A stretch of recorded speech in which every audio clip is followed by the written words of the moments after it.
Hey there, free subscriber.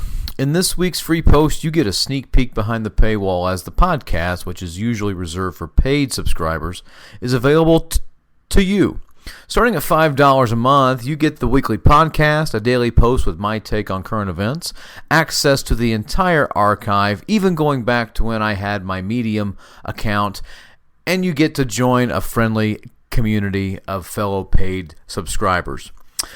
But if you're all set at being a free subscriber, that's fine too. You will continue to get the free weekly newsletter delivered to your email or the Substack app. Whether you pay or not, I'm glad you're part of the Outsider group, and it really makes me happy that you're still with us. Now, on with the episode.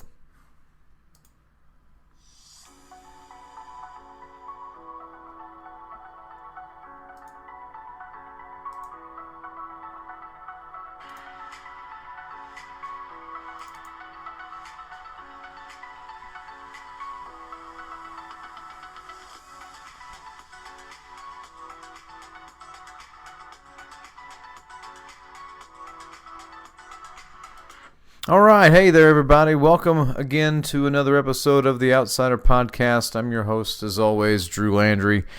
And before we get started, I wanted to give a shout out to our sponsor, which is the Mediocre Movie Club. Mediocre Movie Club is a self-proclaimed group of idiots who give satisfactory or above-average reviews to movies and shows that are streamed, and even some music. You can find the Mediocre Movie Club on Facebook. You can go and like the group on Facebook.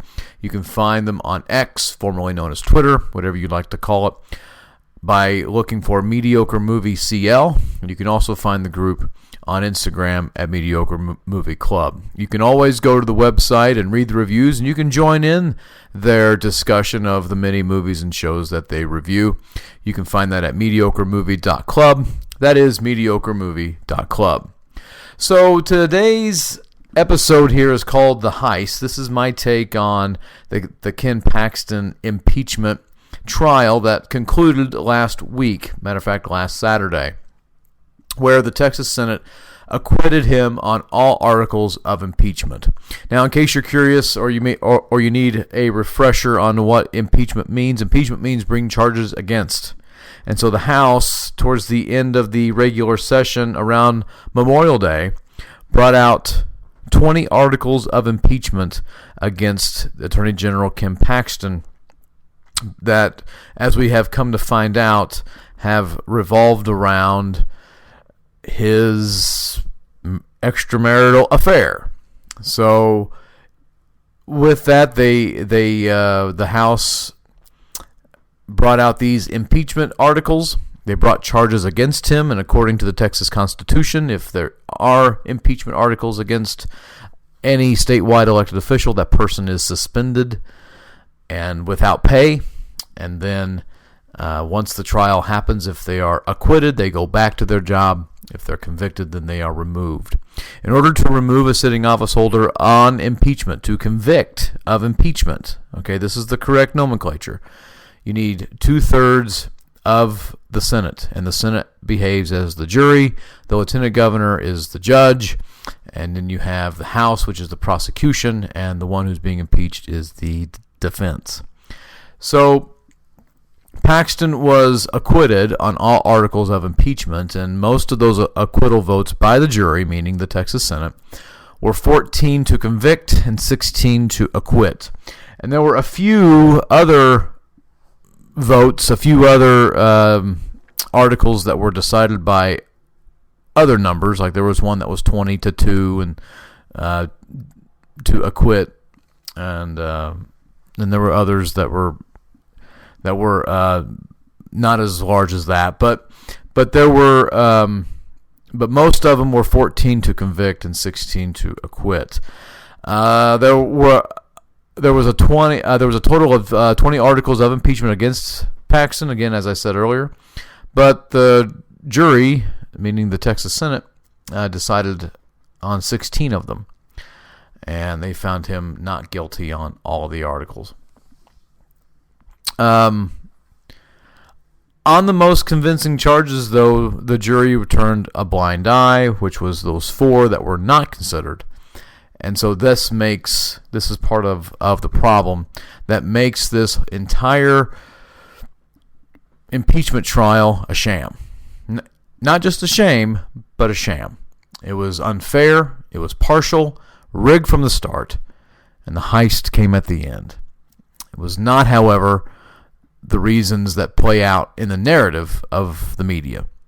Then the narrative that comes out of the media were symptoms of the sickness. The real issue is underlying. So let me just explain this here.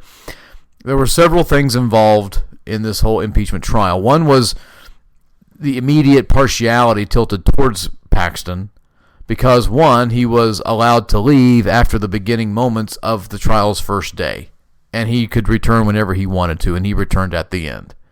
He was not forced to testify in the trial, even though the Senate, the jury, voted that they wanted him to testify. 3, the alleged mistress, whose name is Laura Olson, the epicenter of this entire scandal and this whole impeachment process, was not allowed to testify. In a published exchange with House Prosecutor Rusty Hardin on X, or Twitter, whatever you want to call it, with Rusty Hardin and journalist Eva Ruth Moravec, it was published that the reason for Olson's dismissal was that she planned to plead the Fifth Amendment. Now, in case, again, you forgot what the Fifth Amendment does, it allows citizens the ability to not incriminate themselves when testifying. And you look at that and you go, that's odd, because adultery, while sordid, is not illegal.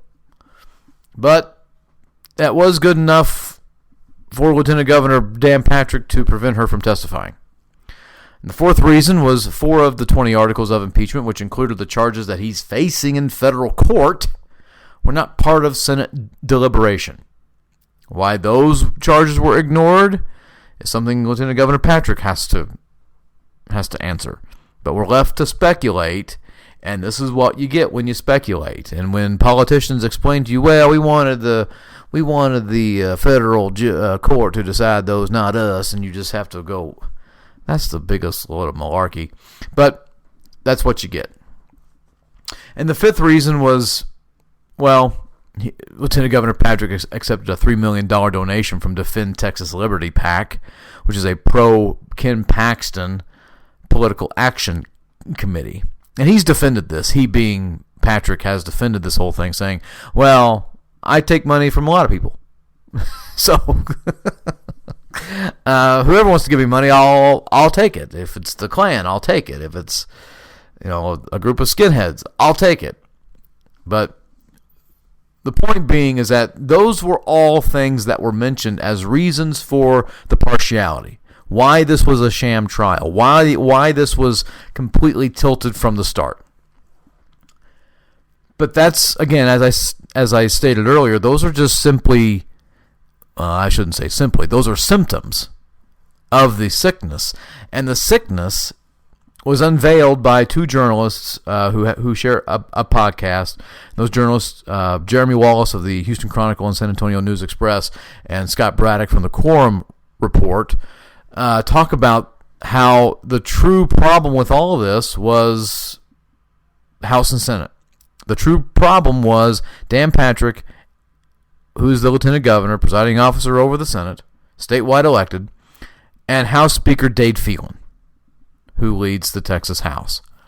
This soap opera saga reached a new level when the Lieutenant Governor said in a speech after the acquittal, after they went through all 16 votes, and he being Paxton is now acquitted, so now